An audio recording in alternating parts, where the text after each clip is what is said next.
Olá pessoal, tudo bem? Hoje eu quero falar com vocês sobre dois pontos muito importantes para quem está montando, construindo equipes de alta performance. Um deles é a motivação das pessoas, a motivação dos membros da equipe, a motivação da própria equipe como grupo, e o outro é a retenção de talentos. É lógico que uma equipe de alta performance é formada por pessoas com alto compromisso com a entrega, com o resultado. Então essas pessoas são cortejadas, são desejadas no mercado como um todo. Então a retenção delas depende de alguns cuidados.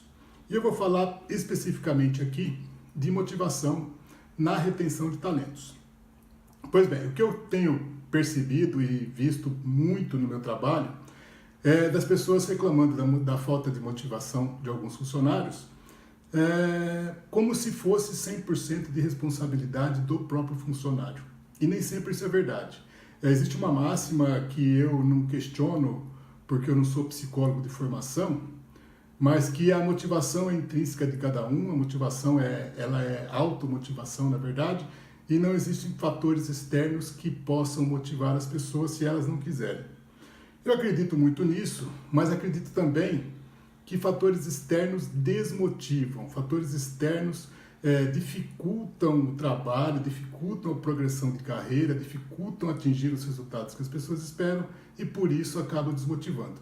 E é notório que os grandes talentos, eles são movidos por resultado. E se o resultado não vem, e isso não tem a ver diretamente ou exclusivamente com o desempenho dele, pode ser sim um fator desmotivador e a gente tem que respeitar isso. Pois bem, um grande fator de desmotivação desses talentos advém das promessas não cumpridas. Então, é sabido que quando você quer contratar alguém com potencial bom para a vaga que você tem, potencial de boas perspectivas, expectativas de resultado, é normal vender a vaga. E vender a vaga na hora da contratação passa a ser um problema quando ela é fundamentada em promessas difíceis de ser cumpridas.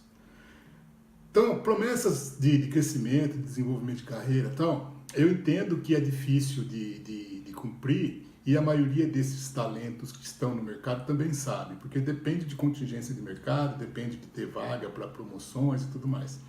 Mas promessas básicas, né, como assim, vou te contratar agora, o salário é X, mas em tal tempo a gente ajusta isso tal, e nunca mais toca no assunto. É normal. Outra promessa, você vai entrar, tem um ambiente sensacional, um ambiente maravilhoso, você vai gostar, você vai curtir e tal, e o ambiente é pesado, carregado, cobrança desproporcional e beirando até, em alguns casos, o assédio moral. Isso é promessa não cumprida. E tem promessas não cumpridas muito elementares, muito básicas, tipo estrutura física básica para a pessoa trabalhar. Eu vejo funcionários recém-contratados que estão há 15, 20 dias na empresa e não tem crachá para entrar na empresa. Então, assim, cria até situações constrangedoras de um grupinho chegando, por exemplo, se encontraram, foram almoçar, se encontraram no caminho, estão chegando, todo mundo entra, aquele novato fica do lado de fora, esperando alguém abrir a catraca para ele, porque não chegou o crachá dele. É básico. E a pessoa sente porque é uma discriminação. Pior ainda, estação de trabalho. A pessoa chega, foi admitida, vai lá, vai trabalhar. Não tem estação de trabalho para ele, não tem um computador, não tem uma mesa, não tem estrutura física para trabalhar. E não é porque a maioria das empresas hoje, ou algumas das empresas, tem 20% a menos os postos de trabalho para incentivar o home office. Não é isso. É porque ninguém se preparou para receber aquela pessoa. E aí o cara vira o chato da vez. Ele chega no colega, posso aí usar aqui um pouquinho? Não, eu já estou indo. E aí ele fica lá incomodando todo mundo, ele fica incomodado. Então, quando você percebe uma perda de motivação do funcionário, primeiro faça uma autorreflexão de que você, gestor, você, empresa, empreendedor, está devendo para aquele funcionário, o que você prometeu e não cumpriu.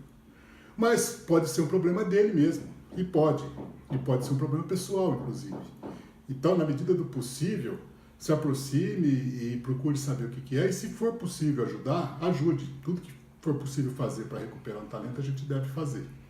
Mas, cuidado, às vezes uma pessoa engana muito bem numa entrevista, engana é a palavra certa, eu não vou nem filtrar muito, se vai muito bem numa entrevista porque treinou para a entrevista. E aí se revela um avesso daquilo que foi exposto na entrevista durante os 90 dias de aviso prévio. E aí ninguém faz nada. Deixa lá, não, é porque está no aviso prévio. Toma uma atitude. Se você for enganado durante uma hora e pouco de entrevista, não dá para ser enganado durante 90 dias de aviso prévio.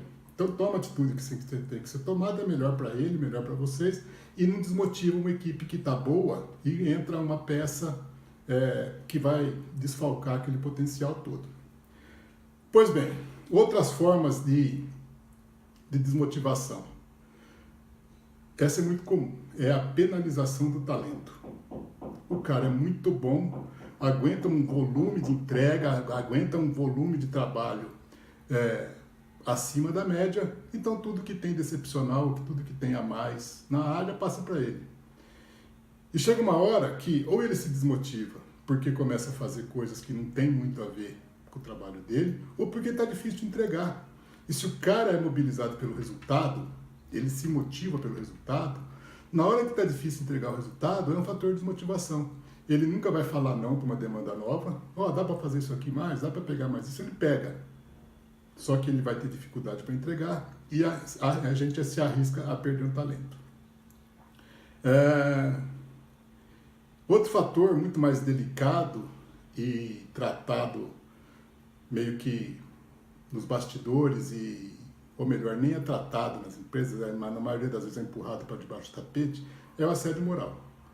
O assédio moral que se dá das mais diversas formas, e da forma explícita mesmo, com ameaças e até xingamento, discriminação, como aquela velada, a ameaça da perda de emprego, o lembrete de que o mercado está ruim, sabe como é que é, se a gente não fizer mais, pode complicar, tal. Tem uma forma de assédio moral que eu abomino, que é aquela famosa de fazer mais com menos. Hoje as empresas estão batendo muito nisso, eu preciso fazer mais com menos. E fazer mais com menos significa estender a jornada para 10, 12 horas de trabalho todo dia. E não é humano, não é normal, não é contratual. As pessoas fazem isso para entregar um projeto, para uma demanda momentânea, fazem com o maior prazer, principalmente esses talentos que eu estou falando das equipes de alta performance.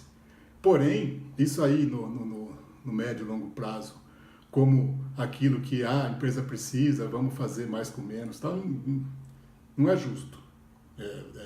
Chega um momento que a empresa tem que fazer mais com menos. Então, essa troca tem que ser percebida, tem que ser verdadeira. O que resulta isso aí é o turnover alto. Quando começa esse tipo de desmotivação, a gente começa a ter um turnover na empresa, e esse turnover, ele é muito aceito por algumas empresas sob a justificativa de que é normal no negócio delas. Então, uma empresa que tem uma base da pirâmide muito larga, por exemplo, grandes redes de comércio, sempre é dado exemplo quando fala disso do McDonald's. Diz que muita gente entra no McDonald's e muito pouco sobe porque a pirâmide é muito estreita, muito baixa, lá a base é muito larga.